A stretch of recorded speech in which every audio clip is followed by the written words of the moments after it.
throughout history, we've had some incredible anime games. For example, Jujutsu Kaisen Cursed Clash, one of the greatest games of all time.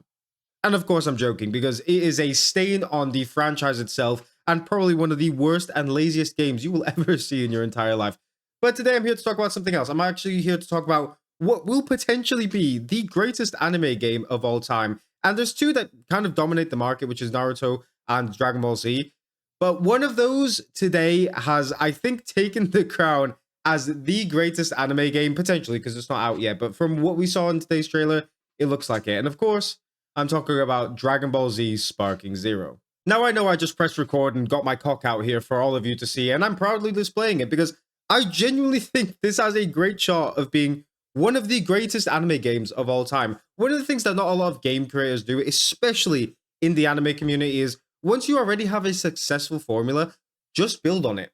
It's the best thing you can do. And Dragon Ball has the luxury of having already one of the greatest anime games of all time in Dragon Ball Budokai Tenkaichi 3.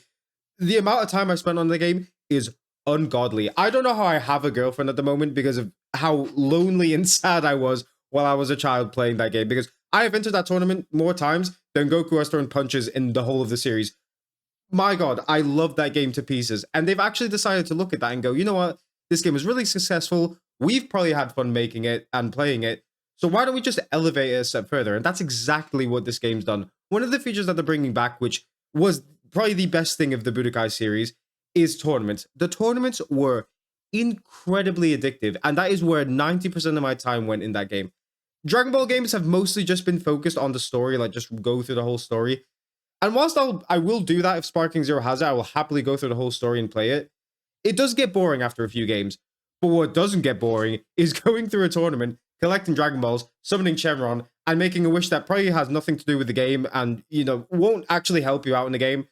But still fighting in that tournament on the AI at max, feeling like Goku, fighting this almost impossible to beat opponent in front of you is what makes Dragon Ball Dragon Ball. And it really feels like they're taking that essence and putting it all into this game. And the reason I'm making this incredibly bold statement today is because Dragon Ball has decided to take the other feature that made Budokai Tenkaichi 3 and elevate that even further. One of the greatest things about Budokai Tenkaichi 3, which is kind of a meme at the moment because people keep modding it, is just how big the roster is.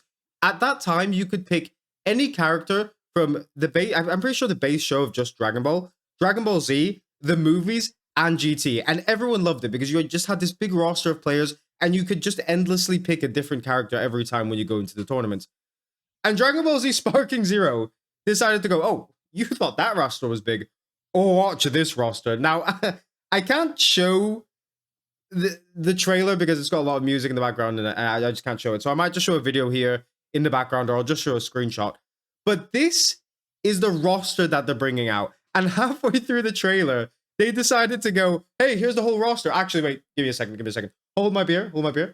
There is actually extra in the roster and just decided to summon like 10 other characters from the movies outside of the roster. So no one was even expecting it.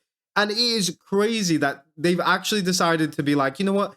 Let's make this great game even better. And not a single person is looking at this game and going, it's going to be a flop. They're going to do something wrong. Because everyone is backing this game to the utmost. It really looks like this is a game that's got a lot of love, a lot of care, a lot of money gone into it. There's a lot of arenas. The story looks like it's going to go from early Dragon Ball to, I think, Super. And it's even going to have the GT timeline. It is a game that just has so much content in it and so much love that I don't think it will win Game of the Year. But just for the pure amount of love that goes into it, it should even have a shot at just a mention in the Game of the Year awards. Now, of course, this is like ultimate glazing. I am glazing this game to the ground, and it's not even out. But just purely from the trailers, I am also one of those people that's backing this game. I can see the love from the trailers. And like I said, during the trailer, they didn't show these side rosters that they then revealed later, but they kind of did like a whole Goku thing, which also just went really hard, where it just went, I'm not done yet. And he started powering up, and then you got the extra roster stuff. Just everything, down from the marketing to the game, just feels like they really wanted this to be a sensational game. And they sold me. They completely sold me, because I genuinely think this will be the greatest anime game of all time. Just purely because of how much content we're going to have to play with. And because the game's coming out in, I think, November or October. I'm not 100% sure. I can't remember. You're just gonna have endless content to play with.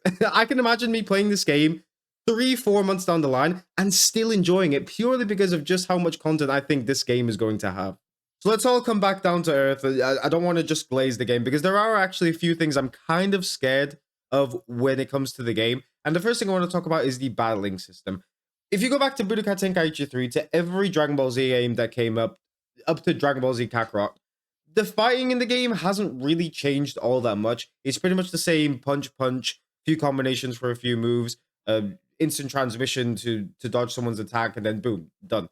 And I kind of want to see it reinvent the wheel a little bit, whereas, I don't know, maybe you don't have to do combinations, you have to do something else for a Kamehameha. Or one thing I'd really like to see is stuff like blocking punches. So you can kind of imitate stuff with the anime where you're going back and forth with an enemy and you're kind of like catching their punches and you punch and they catch your punch and you keep going back and forth until one of you lands.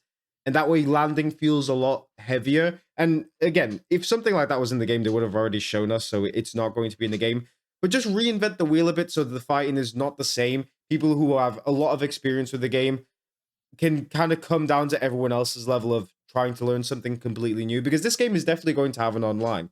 So you're kind of bringing in a new wave of players, and if you bring in these new mechanics, everyone's kind of going to go down to the same level. Everyone's going to struggle equally the same, and not only from that perspective, just having fun. I would like to see something new rather than the same battling system the game's always had. The second thing I'm kind of scared about, and I'm going to kind of contradict myself here, is the content. On one hand, I'm pretty sure that there's going to be a lot of content with the game. I mean, just off of the roster itself, it looks like we're going to have a lot of content. But at the same time, I'm really scared that there's only going to be a story mode and only going to be a tournament. I mean, there'll be other stuff like, I think there's going to be a split screen type of thing where you can play with friends locally, which is really cool. I'm really glad that they brought that back, because a lot of games are straying away from that, which I think is really fucking stupid. You should just be able to sit on the couch with your friend with any game and just have like a PvP moment. But I'm really glad that they're bringing that back. But apart from those 3 game modes, I'm really scared that that's all it's going to have. I really hope that they add more substance to stuff like the tournaments, because even though Budokai Tenkaichi 3 was great, the only things you'd really get are money and the Dragon Ball wishes. I kind of hope that they elevate that a bit, where the Dragon Ball wishes don't just give you, I think it was either money or characters. Maybe it's an open world game and you open up a whole new area with a side mission that no one's ever heard of. Or you open another character that isn't even on the roster, something like that. Just give the game a bit more substance than what Budokai Tenkaichi 3 had.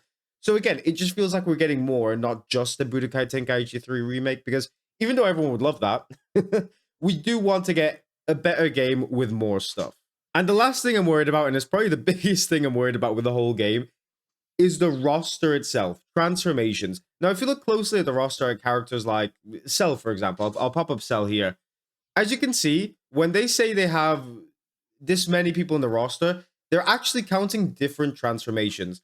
And when you play Dragon Ball Z games, one of the best things you can do is transform. You're playing as Goku, you go Super Saiyan 1, you're struggling a bit more. You go Super Saiyan 2, Super Saiyan 3, Super Saiyan 4, Ultra Instinct Goku. That's the type of thing you like to play, because you're playing as these characters who can transform. That's the whole thing about Dragon Balls. Transformations.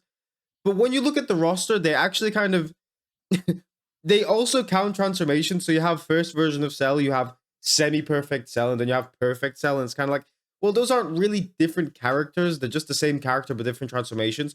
So I'm really scared that if you pick like Skinny Cell, you won't be able to just transform into perfect Cell throughout the game. Or if it's a case of, if you pick Skinny Cell, you can transform. If you pick perfect Cell, you're just perfect Cell through the whole game. So hopefully that's the case, but I really don't want to see transformations leave, because they are probably the best part of Dragon Ball, is just transforming, going Super Saiyan, going Perfect Cell, going into Final Form Frieza. That's all the cool stuff that Dragon Ball has.